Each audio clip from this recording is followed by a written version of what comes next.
Hey guys, welcome back to Out of Left Field. Flying solo this week. Graham here with you. Chris not going to be able to join us. A lot to get to on today's show. The Yankees making some noise in their future trade possibilities. The Rays may be getting a new stadium. The Red Sox lose their backstop. We know the All-Star rosters have been announced. We'll touch on that. And of course, top 5, bottom 3, and our power rankings for the month of June. Let's put the ball in play here, and I mentioned it off the top. Let's get right to it. The New York Yankees showing increased interest in Manny Machado. Now, I don't think it's that much of a surprise that any team is really showing any sort of interest in Manny Machado. He is putting on an absolute hitting clinic this year, playing fantastic. He's going to be an all-star. He's hitting .314 this year, best average of his career, having a career year all the way around by far. Thus far into the season, 20 doubles, just over the halfway point, so a little bit short there of his best season, which was 51, but 63 RBI so far. He's got 23 home runs, like I mentioned. He's hitting .314, on base of .385, slugging .574, 51 strikeouts, 242 walks. That in and of itself is the most surprising thing here to me looking at Manny Machado's numbers. He has been a guy who easily has been between 1.5, sometimes 2 to 3 times the number of strikeouts to walks. We saw last year 50 walks, 115 strikeouts. The year prior, 48 walks, 120 strikeouts. This year, 42 walks, 51 Ks. Not bad. Starting to see the ball much better. He's making smart decisions at the plate, and of course, as I said, is hitting the cover off of the ball. So the Yankees, are we really getting back into these guys? And maybe that's the dumb question to ask after they make the move for Giancarlo Stanton, but the Yankees have lost that great story they were last year. A bunch of young guys really fought to make it into the playoffs, almost made it to the World Series, one game away, knocked off what many thought was going to be at least one of the ALCS teams, maybe a World Series team in the Cleveland Indians, took the Astros down to the brink. And then all of a sudden, they bring in Stanton. Aaron Judge is a beast. Didi Gregorius is just, if it wasn't for the year that Mookie Betts is having, or Jose Altuve, easily should be in the MVP discussion. Definitely will be an MVP candidate. A lot of players this year just playing fantastic. You could easily say 5 guys could be in that discussion, all pretty much sitting over on the East but one. Jose Altuve in the West, and then Mookie Betts. You get Mookie Betts, J.D. Martinez, of course, Manny Machado as well there. It's just, it's been one of those years. So now all of a sudden, while we have the Yankees sitting a couple of games behind the Red Sox, and again, we'll get to our standings here in just a couple of minutes, now they're making noise about wanting to sign the All-Star shortstop, at least trade for him in an interim capacity until the offseason comes where he becomes a free agent and can sign wherever he wants. Is he going to move? Yes. Let's go ahead and get that one out of the way. There is no reason on God's green earth that the Orioles should hold on to Manny Machado. You're not going to re-sign him. He doesn't want to stay in Baltimore. I don't blame him.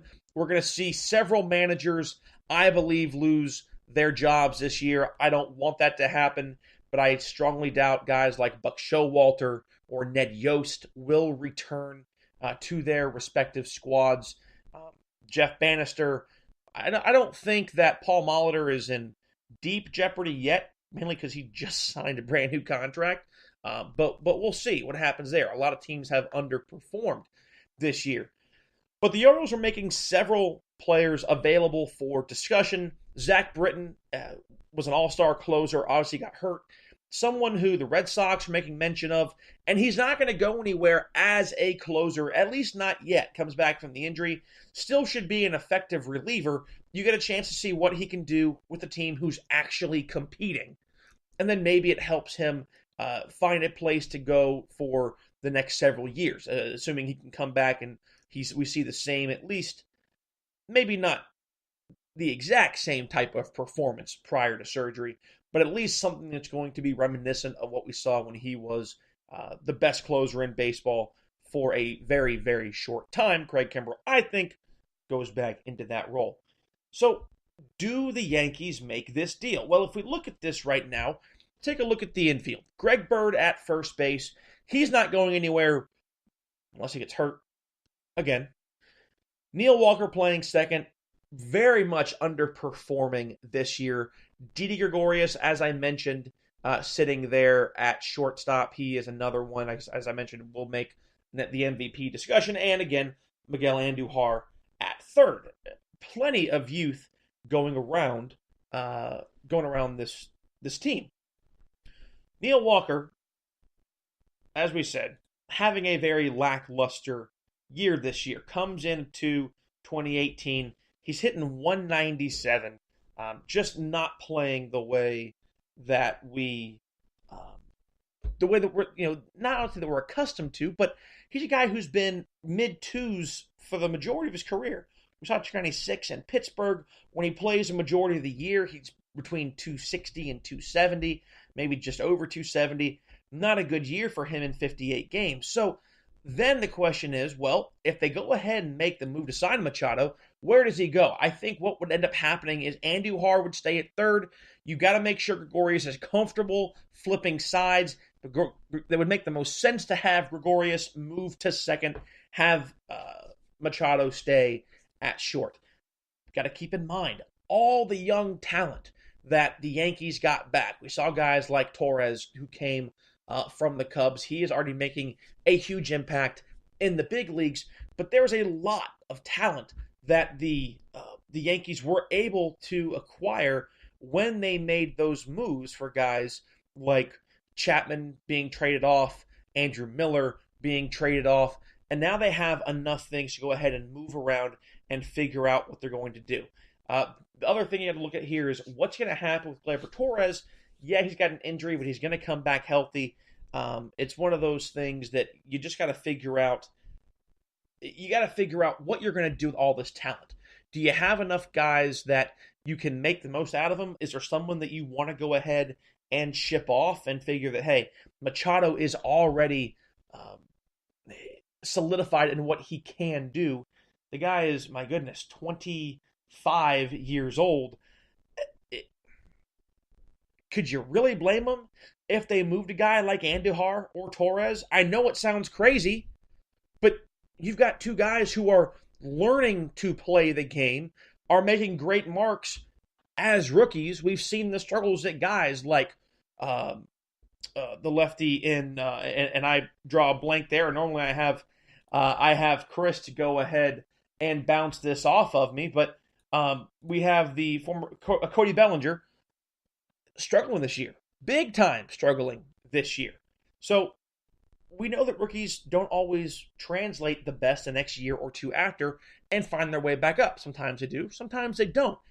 If they can make the move for Machado, unload one of those young pieces, but know they're going to keep Machado for the next 5 or 6 years, I don't think it's a bad idea. I think it's a great call for the Yankees. Sorry, Dad, I know you hate to hear it, but it's one of those things I think you have to do. Yes, you could option Andujar back down, and maybe they would. But, it's, man, if you can go ahead and move Machado, and you can keep the youth that you have in guys like Torres and guys like Andujar, and then figure out in the offseason what Machado's desires are, what he wants to do. Is he going to stay with you? Is he not? Then you can figure out what you have to do with the multitude of talent that they have.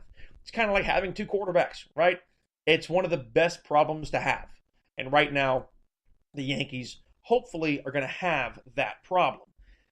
To me, I still think that the place that makes probably the most sense is still the Dodgers. You have Chris Taylor sitting there at shortstop, hitting 256 this year. Not bad, but he's a guy who we don't really know what he is. He played 140 games last year, by far the most in his career. Hit 288, not terribly shabby, but we've seen kind of low mixed numbers from him from his time in Seattle and obviously in LA as well. Max Muncy's sitting there. He's at second right now. He's hitting 272 right now. We don't really know what he is. Was very low in the average, near 200, a little bit below, a little bit above, depending on the year in Oakland. And then Logan Forsythe, a guy who I thought it was great when he made the move over there from Tampa Bay, hitting below 200 right now. To me, I still think it makes sense to try and get Machado into LA. Utley, Forsythe, those guys are not playing that well. You can move Taylor around a second. You can use him and Muncy kind of back and forth, figure out what you want to do, and put a guy who loves the bright lights and loves the big city into a spot for a team that is trying to make a deep run. The question then becomes, how good can the Dodgers be, and can they actually make a push for the playoffs? Because we know right now they aren't in the playoffs. They're a game and a half back of the wild card. They're a game and a half back of the Diamondbacks. So this is a team that you've got to make a choice at the deadline. Are you going to be a buyer? Are you going to sell some pieces? Are you going to stand pat and try and just come back next year? That is not what I see the Dodgers doing. They're not a team that is built to do that. I still think that it would make sense for Machado to go to LA, but if the Yankees can get their hands in on that deal, you have to go for it. Moving over to my neck of the woods, Tampa Bay Rays. We talked about this with Dwayne Stats, the voice of the Rays, back in the offseason, but more in spring training, really, that they had finally developed plans for a new stadium. They had found a site. Now the renderings are coming out. It looks gorgeous. The renderings are great. The artist did a great job. So what? They're the Rays, people. I've seen them play. They're the Rays. Yes, this year, you know what? They're actually surprising. Didn't think they were going to do nearly as good as they have managed to do. Didn't think they were going to be nearly as relevant as they have managed to stay. And no, they have no chance of making the playoffs. But you know what? I don't really care about that right now. I'm just impressed that they have managed to keep their head above water after making big moves in the offseason, like sending off guys like Jake Odorizzi and Evan Longoria, bringing in Denard Span, sending out Denard Span. We have seen so many moves by this ball club knowing that they have to basically rebuild because they are now stuck in a division where they have no shot. You have guys like Chris Archer, just comes back from the DL. They have some decent pieces in there, and so far they have looked smart. I've been saying this for a couple of weeks, and letting guys like Logan Morrison go. Corey Dickerson not having a bad year in Pittsburgh, but they made choices to try and kind of control their payroll, and somehow they have still managed to stay relevant. Will they continue to do that at the deadline? I don't know. I think that Archer has to be in the conversation. At some point, you've got to move him. Yes, he is very invested in that community, but so was Evan Longoria. And guess what? He's playing in the Bay Area. Not Tampa Bay. San Francisco. So, at the end of the day, it's still a business. If they can move Archer, they will. The idea for this brand new stadium would max out at 30,842 seats, 28,000 plus of them fixed, so they can add some or move some depending on what's happening. I don't think you're really going to need to add some with the Rays. The crazy thing here, though, is it would make it the smallest. A brand new ballpark. The smallest MLB park in existence. Think about that for a second, guys. I mean, you're going to build a brand new park, and it's going to be the smallest MLB park out of all 30? Brand new? So you're already not expecting to draw a big crowd. We have heard Major League Baseball talk about the fact that, hey, if you guys don't start figuring out how to draw a crowd, if you don't start finding out a way to support this ball club, we can do something very simple. We can move them.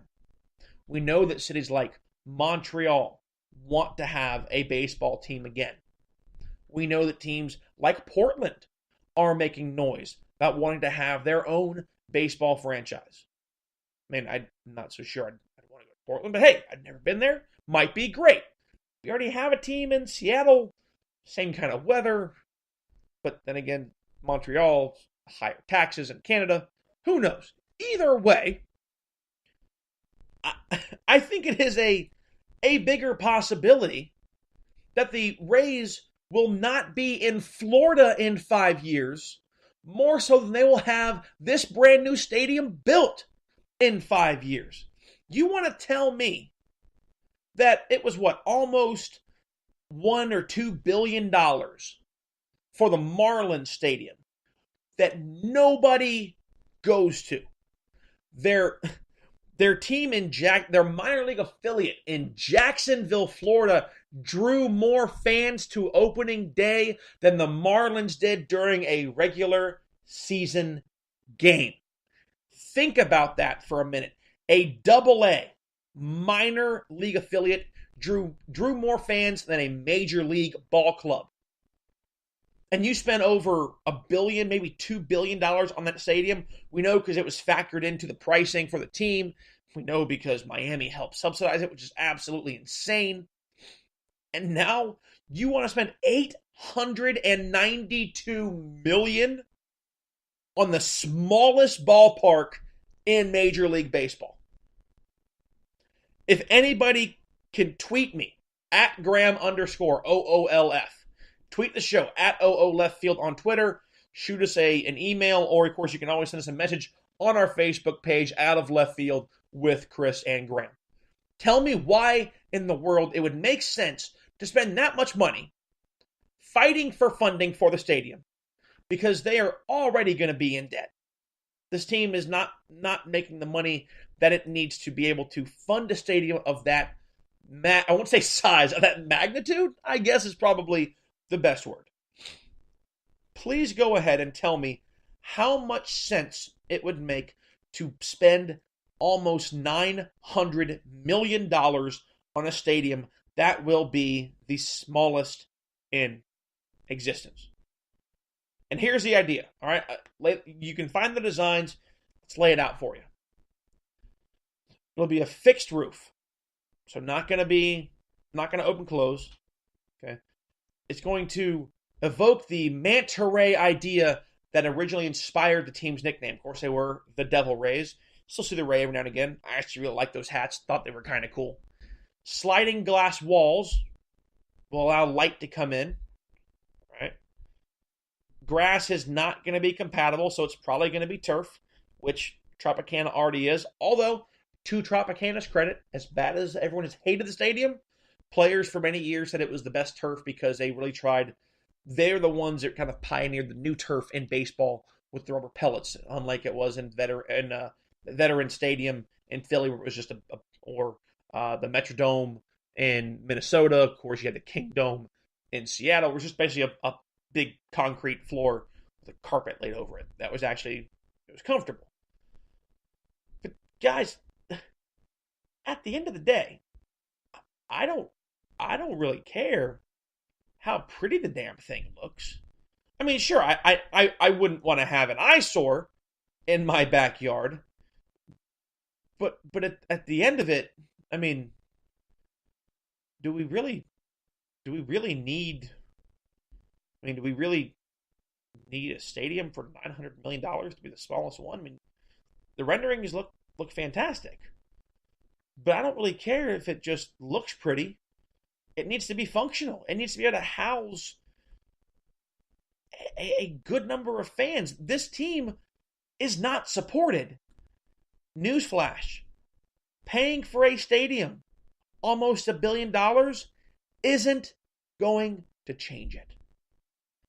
Could they come to Orlando? Sure, they could. Would it change much? I don't think so.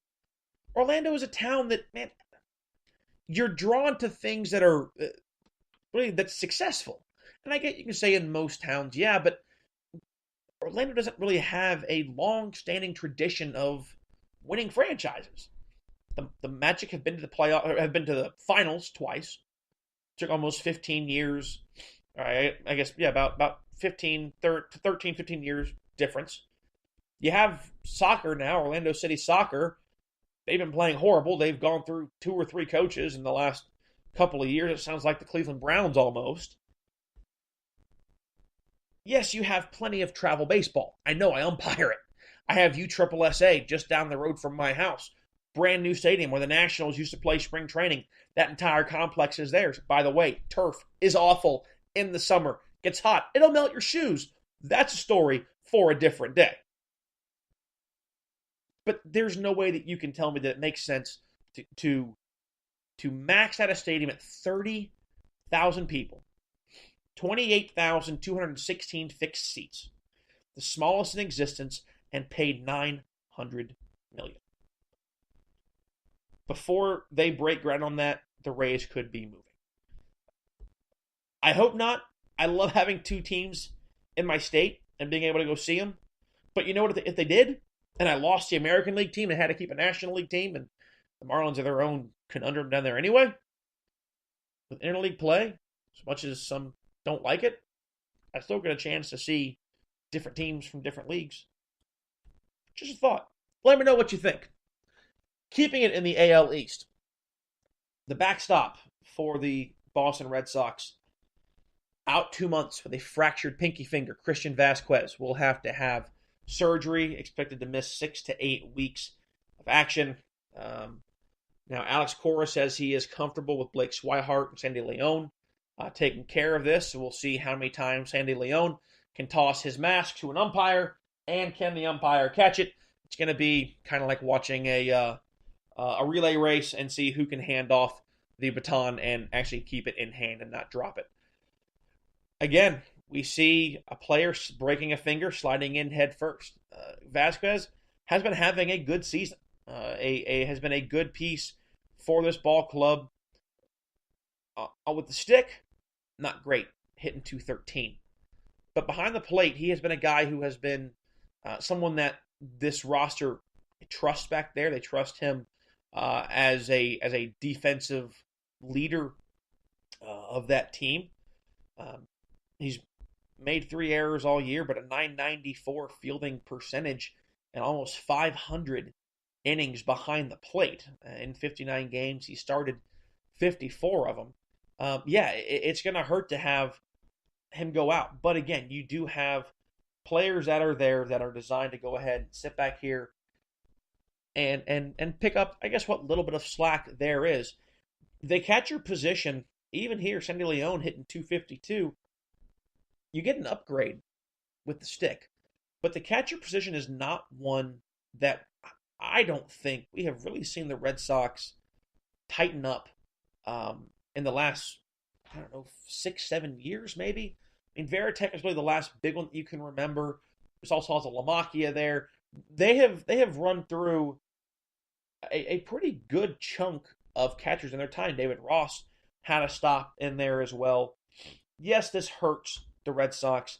It's not going to be something that's going to throw them off. Swihart is something that, it sounds great for Alex Cora to say. What I think will end up happening is that either the Marlins, JT Realmuto, or possibly Wilson Ramos, the All-Star Wilson Ramos, which how good is that?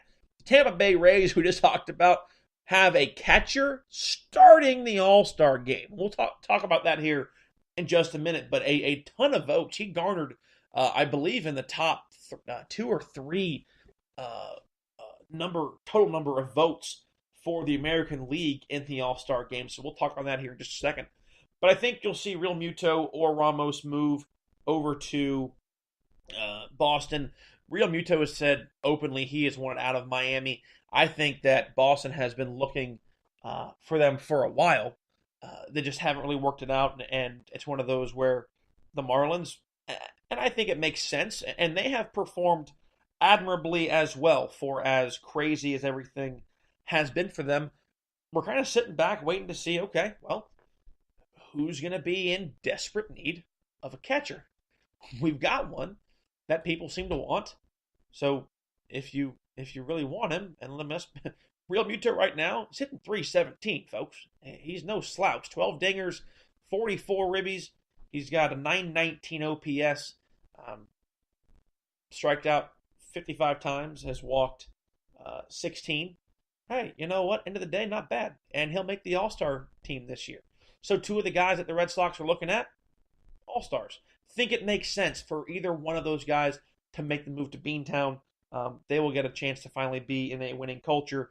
Ramos, we kind of laughed, came over from Washington because they didn't make the move to re-sign him. Got hurt, has performed very well for Tampa in the short time that he has been there, and now may get moved again and finally get a chance to play for a contender. While the Nationals are still trying to figure out the catcher position, Matt Wieters has come back, and he has certainly underperformed since leaving Baltimore. As bad as Baltimore has been, and trust me, that will be made even more obvious than I normally try to make it in our power rankings. Smart move by them to not re-sign Matt Wieters. Moving on. Here is, who would have thought this? Right? Stop me for a second here. Normally Chris would. Jenrry Mejia, we talked about this a while back, was suspended, I believe it was 2 or 3 years ago now, for his third, pitched in the majors in 2015. I think he was in the minors in 2016 when this happened. Got popped for 3 failed PED tests. 3 people. Okay, it's bad enough when you get hit for 1. That's just being stupid. When you get hit twice, you're just dumb. You just don't get it. It's just not clicking. It's not working upstairs. The upstairs isn't talking to the downstairs. You're not picking up what the other one's putting down. You get what I'm saying here. But 3? 3! Well, we know what happens when you get popped for 3. He was the first person to have that. He received a quote-unquote lifetime ban. Now, policy states that after 2 years, you can make a request to be reinstated. He has been reinstated for 2019. He'll be 28 years old. He is still a part of the Mets roster. They do still own the rights to him. They did not release him because they knew that, hey, this guy was really, really good when he was playing with us. And if he gets a chance to come back and train, and he will get to work some rehab assignments in August through September, which is good. It gives him a chance to slowly start working his way in. Be interested to see if he works any winter ball this year, and then he'll be eligible to attend spring training next year. But man, this is interesting. I mean, we're actually seeing the PED, the entire PED program come full circle now. So this is good all the way around. He gets a chance to kind of make up for being a bonehead. If he gets popped again, he's done, in my opinion. You'll suspend him. If the Mets would at that point release him, no one would re-sign him. But if you're the commissioner, I hope at that point you say, look, you're done for good. That's it. The crazy part on this is that Mejia made claims of a conspiracy, that this was all, a big thing that MLB was doing, trying to basically push their PED program, and he was being railroaded, and he was the victim of all this because they wanted to make an example out of somebody, and he became the one because he already had a couple of tests. I get this is that moment kind of when you're a kid and you do something wrong and you're really mad at your mom, but then you wait a little bit of time and things are calmed down and you ask her for something, just, yeah, you can do that, and you get really excited and then you go, by the way, I'm sorry. You're just saying that because you're in a good mood now. Well, Mejia came back and acknowledged, quote, the false allegations I made about Major League Baseball's investigation into my testing history, quote unquote, were wrong. He offered apologies all around and did thank Rob Manfred. So he did admit that, yes, I made up stuff. Okay, they were false. I was hacked off, made it up. And at the end of the day, the Mets are going to be sellers of some kind. Tim Tebow is playing in the AA All-Star game this year. He has played generally well. If they want to drum up some kind of interest in the team, I've already mentioned this, they might call him up. I'm not saying they should, but why wouldn't you? At this point, when your team, the only really thing you're playing for is hopefully a really good draft pick next year. Hopefully you keep at least one of your 2 arms in Syndergaard or DeGrom. If you can keep both, great. But the chances of them staying in New York when it's all said and done slim to none. This will be a good thing. Gives them a chance to at least maybe get something going and then find a way to either move Mejia or maybe he actually becomes something positive for them that they can use with a kind of small contract because of the PED use. Well, we do it every week. Go ahead and go through the standings. I told Chris last week that I wanted to go ahead and take the National League. Well, you know what? I will take the National League and the American League because I'm by myself. It's okay. It's okay. We all have things to do. I know Chris is busy getting everything going for school for himself and getting moved into his new house. Again, congrats to him on being a first-time homeowner. Very exciting thing. I know I had a chance to do that with my wife. Last year we got our first house, so congratulations to him. Start the American League where we always seem to start, mainly because A comes before N and it's on top of every single webpage I look at to look at standings, so it makes sense to start there. The Red Sox, the best team in baseball, guys. Newsflash, in case you hadn't been watching baseball for the entire year. They're playing fantastic right now. Still 3.5 games back, or still 3.5 games up on the Yankees. 64 wins, the best in baseball. A team that, could we really see 110? They're going to crack triple digits. There's no question. We're 93 games in, and they're at 64 wins. They're gonna crack trips. Same with the Astros. Astros are at 62 wins. We'll get to them in just a second. Yankees at 59-31. Here's, kind of the crazy thing here. Hey, they're 3.5 games back of the Yanks or the Red Sox, but they're 3 games up in the wild card on everybody else. So it's a good spot for them. The Tampa Bay Rays, 4 games above 500. Kudos to you guys. 48-44. They're 7-3 in their last 10. The Blue Jays and the Orioles ran out the bottom. Nothing really new to say there. The Indians, 49-41. They have lost 4 straight. They are sub 500 on the road. 21-24 on the road. Really, just it's odd. They are the only, as I go through, the one of 2 division leaders to be sub 500 on the road. We'll get to the other one here in just a minute. The Minnesota Twins, again, really, really off this year. It is a stark contrast from what we saw last year. They'll be 6-4 in their last 10. They're 41-49. Excuse me. The Tigers, the White Sox, and the Royals round out the AL Central. I could say a lot about those guys, but I will in a minute here when we get to the standings. The Astros, second best team in baseball. And the beauty of it is, everything, it makes sense. We know the Yankees are fantastic. We've seen them play the Red Sox, seen them play the Astros. We see flashes of brilliance. They get Tanaka back. Not sure how much it's going to matter, and the Yankees will be in play for arms. They have to be. They have to be. And they will find a way to get somebody who can tighten up that rotation. But I think it's comfortable that those guys are the 3 best teams in baseball, and there's nothing really wrong with saying that.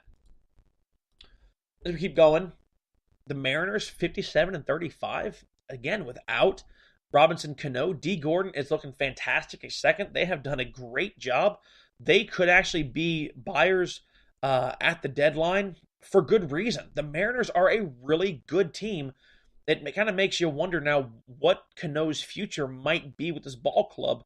Either he or Nelson Cruz could be in some trouble because you're not going to see Cano playing full time at second. And if he's going to want to move, the Mariners are going to probably look to have someone eat up a lot of that contract. The Oakland A's 51-41 sit in third place. Third place in the West is kind of, it's good enough for first place in the Central. Think about, 51 wins. It's 2 more wins than the Indians have. And the A's are a really good team. A team that I really hope that they put enough money on the table for these guys the next couple of years and really give this ball club a chance to compete. Because even by themselves, they're 6 games back of the wild card, 10 games back of the Astros, they're a victim of circumstance. They are a victim of just the division they play in. Anywhere else, I mean, this would be a team that has a really good possibility of being, a playoff contender in another division. Well, okay, in Central. They have no chance of being a contender in the East or in the West. The LA Angels sitting just above 500. Ohtani back, hitting only, but that is a big shot in the arm for them, no pun intended. Had the big home run the other night to put them up 4-3. That ended up being the winning run. The Rangers sit well below 500. They're 13 teams below 500 bottoms in the West. The National League, Lord have mercy, the Philadelphia Phillies are on top. The Phillies and the Braves are going to trade blows the rest of the way. That is going to be I think probably my favorite division to watch, because while I know that we're going to see plenty of teams jumping top to bottom in the West, the West is just weird. I mean, the NL West really is just kind of a convoluted mess of who's going to go on a run and be on top for now, and then once they're not, who's going to be the next one on top. Right now, the Phillies and the Braves, they're trading haymakers. This is, from the beginning, we thought everything was going to go to hell in a handbasket going awry in Philly. They've settled the ship. Gabe Kapler has taken over, a guy who, again, we're looking at a possible manager of the year candidate. And next week, I will go over my mid-season awards. Chris and I both will. The Braves, 1 game back. Man, this is a wash right now. The Braves are 4-6 in their last 10. The Phillies are 8-2. That's your difference right there. Just one team's on a bit of a streak right now. It's going to be back and forth. The team that really has me concerned still is the Nationals. We thought they were making their way in. Bryce Harper is having a terrible year. Yes, he can turn it around, but man, he's an emotional player to a point that obviously I can't stand. I think he's an emotional player to a detriment. He's just a jerk sometimes. But how much are those emotions going to end up causing him so much frustration that he doesn't snap out of the funk? Yes, I don't think it's going to hurt him for free agency. Maybe a little bit. I think that what happened this past year will affect him more than what happens this year, because you're going to pay him for what your future expectations are. The Mets and the Marlins are out at the bottom. Only reason the Marlins are on the bottom is because they've lost more games, because they've played more games. They have 38 wins, 56 losses. The Mets are 36 and 53. Same winning percentage, just by default of the loss numbers. Marlins go on bottom. The Marlins, you know what, guys? I mean, tip of the cap, yeah, I get your 18 games below 500.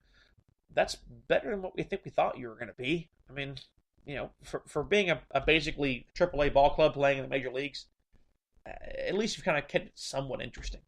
Central, man, the Brewers on top still, 55 wins. The Cubs not too far behind, a game and a half back. They do own the wild card spot, but that's going to be a fun division to watch. The Cubs have the ability to make a run. I think they will make a move for an arm. They have to try. The Yu Darvish signing has failed miserably between injury and just Yu Darvish. That entire rotation has been screwy.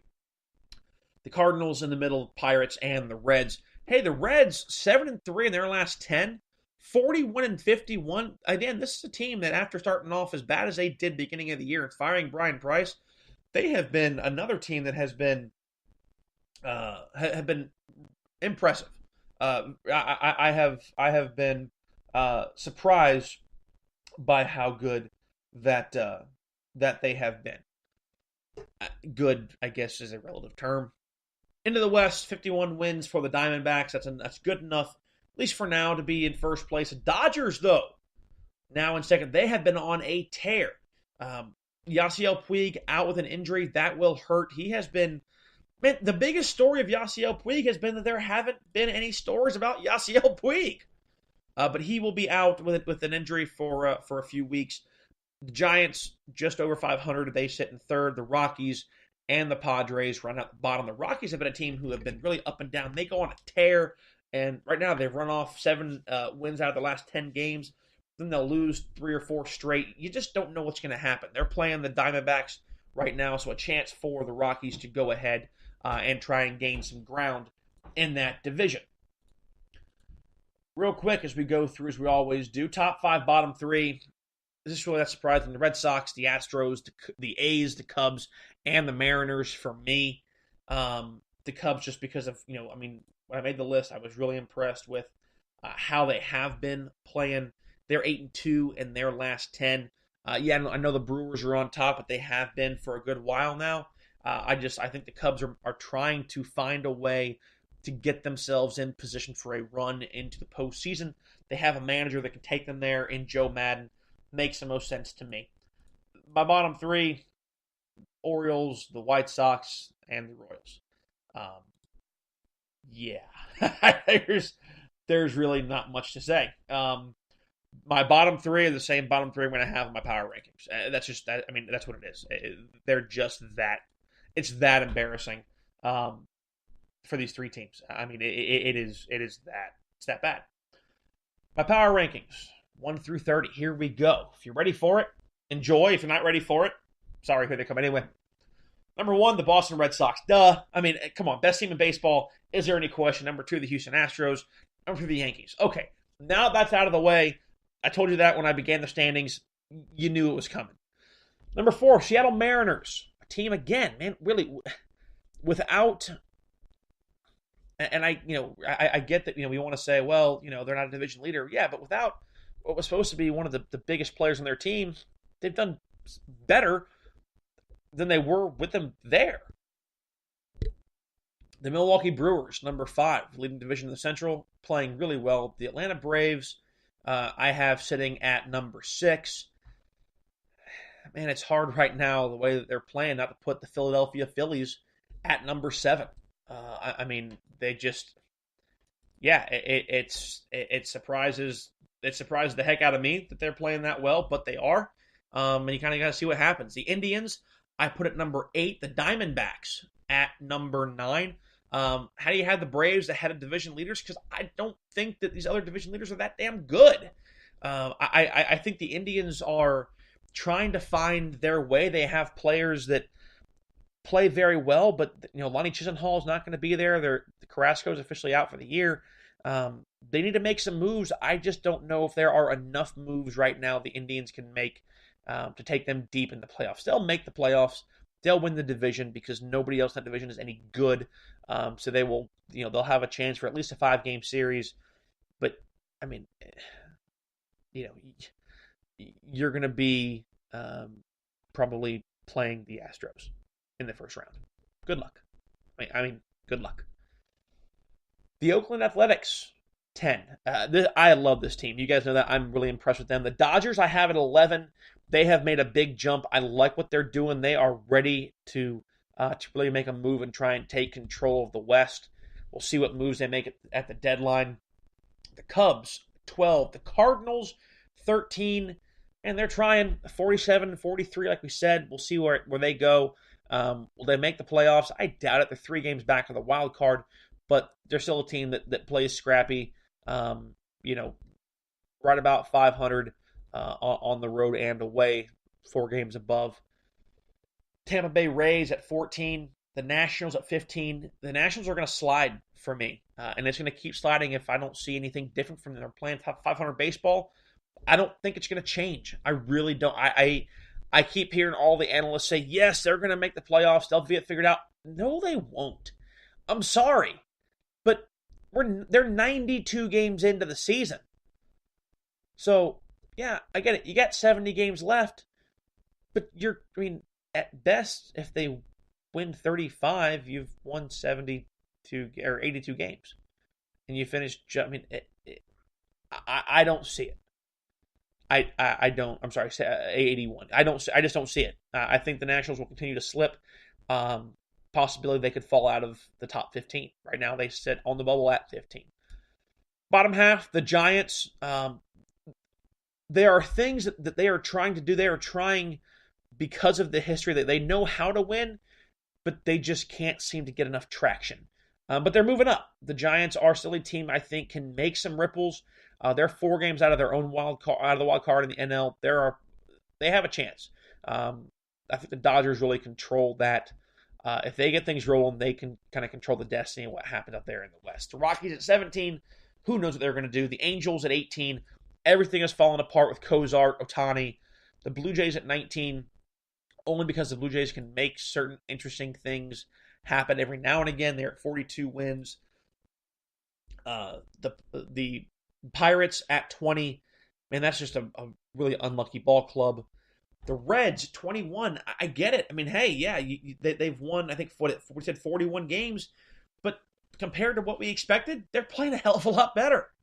The Tigers, 22. The Twins, 23. The Rangers, 24. The Marlins, 25.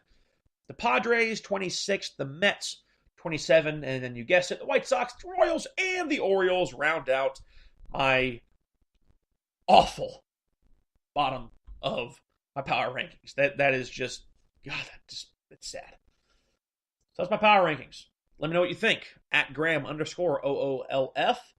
At OO Left Field on Twitter. Out of Left Field, Chris and Graham on Facebook. Leave us a message there. Of course, you can always tweet the Grueling Truth Network at Grueling Truth on Twitter. TheGruelingTruth.net.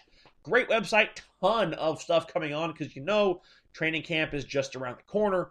Plenty of football stuff to get into. You're going to have plenty of fantasy help for your fantasy drafts. All the good stuff at TheGruelingTruth.net. We're letting speak. They are picking up a ton of more baseball content. Hey, you know what? Are they competing with me? Yeah, maybe, sort of, kind of, but I don't care. I trust what we do. I love what we do. I love that you guys hang out with us every week. And you know what? They have some good stuff. You had the Mets podcast, the guys talking about the Cincinnati Reds. Plenty of good stuff going on The Grueling Truth with baseball and more. Go by and check it out. Say hello while you're there. Let's take a look at the All-Star game real quick before we go ahead and I let you guys go because, well, you got things to do. And, hey, for me, it's late. I've been working all day, and I got to work tomorrow. I'm ready for bed and some dinner.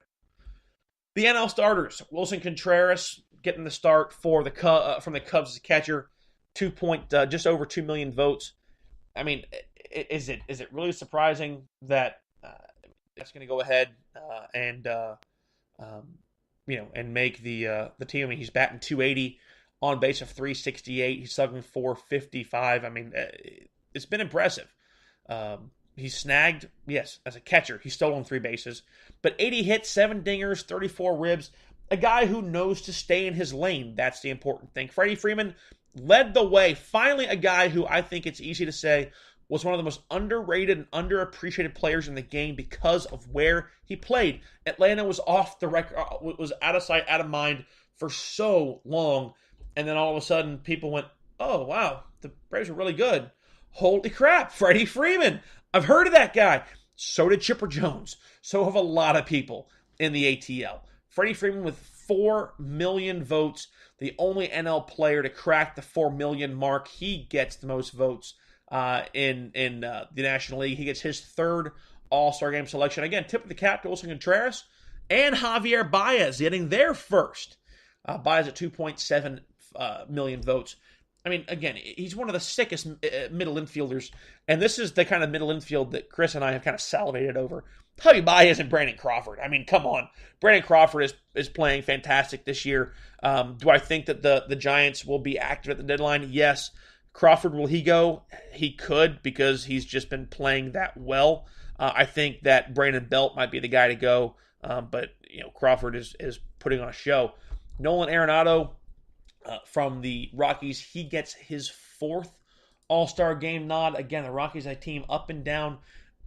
We haven't heard much from guys like Blackman, from LeMahieu, but hey, Arenado's hitting .309 on base of .393. He's got 23 home runs, 64 runs driven in. So right now, a guy with 100 hits already prior to the All-Star break. I mean, is it that hard to put him at 3rd? Yeah, you could have. Do I think that that he would have been the starter had Justin Turner been healthy? Hard to say. Turner would have definitely given a run for his money, but there you go.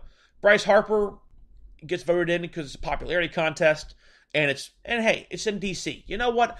I'm fine with that. You know why? Because we finally got it figured out last year, and the All-Star Game doesn't mean a damn thing, aside from fun. It is still the best All-Star Game that there is, because you got to try. You're not going to have a pitcher throw an eephus pitch. He's going to be throwing 90, 95. You're going to have guys trying to hit the ball out of the park. It's going to be a fun game. Harper will go ahead and get his 6th All-Star Game nod, and he will, at least he has said, participate in the Home Run Derby. We will go over all of that next week as well. Now, as I read this, I'm trying to remember if there's a senior section in the All-Star game, because Matt Kemp and Nick bleeping Markakis. Nick Markakis with 3.5 million votes. Matt Kemp just shy, about 70,000 shy of 3 million. Both making the All-Star team. It's Markakis' first All-Star game. Kemp's third. And Kemp, I mean, a guy who left the Dodgers not by choice. Find a way to come back. Markakis hitting .324 this year. 10 homers, 59 driven in. But, I mean, what were the damn chances that this guy, I mean, he's, for how long he's been playing, and now all of a sudden, as a 34-year-old, gets his first shot at the All-Star. That's what that's what the whole thing is about. That's what this is designed for. And it's that awesome for him. Matt Kemp, same thing. 33 years old. He's hitting .312 this year, man. 15 dingers, 58 runs driven in. A kind of resurgent year for both these guys. And guys, I'll tell you, Markakis has been kind of that quiet piece for the Braves for quite a while, finally getting their due. Congratulations to those guys. Those are your starters. Dave Roberts will manage. Obviously, he went into the World Series last year. AJ Hinch will manage the AL. He will choose the DH. Your reserves, Buster Posey, one of the best catchers in baseball. JT Realmuto, we discussed that. He gets his first selection from the Marlins. Hey, you got to have somebody? Not a bad choice, Realmuto. Votto gets his sixth nod along with Paul Goldschmidt. Scooter Gennett, second baseman for the Reds, likely to be a trade candidate as well from Cincy, gets his first. Ozzie Albies, young, outstanding second baseman from Atlanta. He gets his first, as does Trevor Story. Awesome for him. Story would have been Rookie of the Year, got hurt, came back next year, kind of had a sophomore slump. Finally gets himself brought in. That is awesome for him. Tip of the cap to him. Eugenio Suarez from Cincinnati, a third baseman. He gets his first nod. Lorenzo Cain, hey, you move from, he made the All-Star game once in Kansas City, moves to Milwaukee, having a great year there, gets his second. Yelich gets his first in Milwaukee. Hard to believe he never actually had a nod in Miami, as good as he was. Blackmon goes in Colorado, his third. And Yadi Molina, he gets his ninth. He is an injury replacement for Buster Posey if necessary. Here's the one thing I think we're all at least ready to try and figure out. It's going to be who is going to go ahead and start. I think we all would love to see Max Scherzer again. But here are your starting pitchers right now for the National League. You've got DeGrom, Scherzer, Lester, Aaron Nola, Patrick Corbin, Mike Foltynewicz, and Miles Mikolas from St. Louis. Foltynewicz and Mikolas getting their first, as is Nola. Lester gets his fifth, DeGrom his second. If we have our druthers, it's Scherzer. He's the best. If not, I wouldn't mind. I go Scherzer, DeGrom. I want to see Foltynewicz just because of how well he's pitched this year. And I'm kind of growing up a Braves fan, though I don't follow him quite as closely anymore. Then give me either a Patrick Corbin or an Aaron Nola. Moving into the relievers, Josh Hader, Kenley Jansen from the Dodgers, Sean Doolittle from the Nats, Brad Hand, and Felipe Vasquez from the Pirates. Towards the American League, Wilson Ramos, again, great story for him. Went to the All-Star game with the Nationals. That's when the Nationals didn't keep him, which is just mind-boggling. He goes for the Rays. Again, a good possibility. The Rays, they'll ship him off after the All-Star game. Jose Abreu for the White Sox is his second, just under 2 million votes. And then Jose Altuve just ran away and hid because he just runs and, well, he's short. He hides easily. His sixth selection, 4.85 million votes. Manny Machado. Hard to believe that Machado, the way he's playing, only got 1.7 million votes, but he will make the start at short. Jose Ramirez for the Indians will start at third. Mookie Betts, Mike Trout, Aaron Judge. I will take that outfield all bleeping day. The crazy number, just to put this in perspective, Mike Trout's in his seventh All-Star game. It feels like he just started playing a couple of years ago. His seventh All-Star game, folks. JD Martinez will be the DH. Really, wouldn't have guessed it. Your backup, Salvador Perez for the Royals as a catcher. Mitch Moreland at first. Gleyber Torres at second. Francisco Lindor, shortstop. Alex Bregman from the Astros at third. Michael Brantley from Cleveland. George Springer, Mitch Haniger, and Shin-Soo Choo as well. Nelson Cruz and Choo both will be DH add-ins. Jed Lowry from Oakland, congrats to him. His first, he will be an injury replacement for Gleyber Torres. As far as our pitchers go, this is going to be fun. Justin Verlander, Chris Sale. To put this one in perspective, Chris Sale and Justin Verlander, they are both at 7. Verlander's been around for a while, just to give you an idea of how good Trout really is. Verlander, Corey Kluber, Chris Sale, Luis Severino, Garrett Cole, Jose Barrios, Jay Happ, Trevor Bauer. Really hard to go wrong if you're starting. I think the American League will continue their dominance in the All-Star game. Relievers, Edwin Diaz, Joe Jimenez, Craig Kimbrell, Aroldis Chapman, and Blake Trinan from Oakland. And at the end of the day, Oakland made some noise. This is really going to be an enjoyable All-Star game. Your final vote candidates: Jesus Aguilar from the Brewers, Brandon Belt hitting .296, as I mentioned, for the Giants, Matt Carpenter, Max Muncy for the Dodgers. Hey, we mentioned Muncy at first baseman. And then also Trey Turner. Turner with that huge game in the comeback win for the Nationals against the Marlins, a couple of home runs in that one. That could be one that really puts him over the top. And again, it's going to be in Washington. Kind of cool to have your final vote be your hometown guy. In the AL, your final vote guys: Andrew Benintendi, Eddie Rosario, Gene Segura, Anderson Simmons, and Giancarlo Stanton. Think of this, guys. Giancarlo Stanton didn't get voted in by the fans. Wasn't picked by the managers. But quietly, he has managed to hit .265, scoring 52 runs, 21 homers, 51 runs, but in stolen 2 bases after the horrific start that he had. He's a pro's pro. And I think that's what, if you're a Yankees fan, has to make you happy, because you realize that a guy who you thought was going to come in there and just be a bum and not be able to handle the pressure, not only handled the pressure, but was able to answer what was happening, fix it, and now is becoming an integral part of your young ball club. That's it for me, guys. Thanks so much for hanging out with me. I know I went through a lot of stuff. Hope you enjoyed it. Let me know what you think of the All-Star game. Of course, tell me what you think about the Rays and their stadium. Should they even be in Tampa and Florida at all, for that matter?